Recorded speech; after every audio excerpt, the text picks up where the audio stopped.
सांगाल हा प्रकार घडला होता? समृद्धी महामार्गावरती खिळे असल्याबाबतचा जो व्हिडिओ रात्री व्हायरल झाला होता, तर त्या अनुषंगाने मी सांगू इच्छितो की समृद्धी महामार्गावरचा 54 किलोमीटरचा जो पॅच आहे त्याच्या मेंटेनन्सचं काम चालू होतं आणि ज्या ठिकाणी हा प्रकार घडलेला आहे तर त्या ठिकाणी मेंटेनन्सचं काम चालू असताना जवळपास मागच्या 8 दिवसापासून हे काम चालू आहे। लेन नंबर 1 वरती काम चालू आहे, लेन नंबर 2 आणि 3 ह्या सुरू होत्या।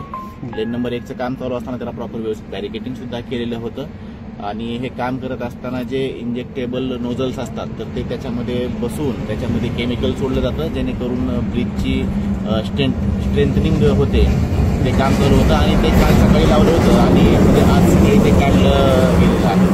जवळपास 24 तासाची ही प्रोसिजर आहे। अशा प्रकारचे कुठलेही खेळ लावण्यात आलेले आहेत किंवा काही हे सगळी अशा प्रकार कुठलाही घडलेला नाही आणि ज्यावेळेस रात्री बॅरिकेड्स त्या ठिकाणी लावले होते, कुठल्या तरी एका अज्ञात व्हेकलनं ते बॅरिकेड्स तोडले गेलेले आहेत, त्यामुळे जे 2-3 व्हेकल्स आले ते पंक्चर झालेले आहेत। ज्यावेळेस घटना घडली त्यावेळेस HSPचे पोलीस आणि दौलताबाद पोलीस स्टेशनचे पोलीस तात्काळ घटनास्थळी या ठिकाणी पोहोचलेले आहेत। मी सर्व नागरिकांना आवाहन करू इच्छितो की कुठल्याही अफवांवरती विश्वास ठेवू नये। प्रशासन पूर्णरित्या दक्ष आहे।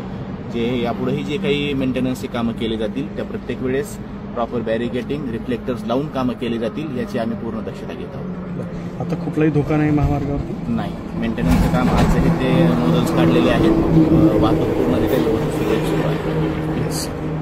थँक्यू।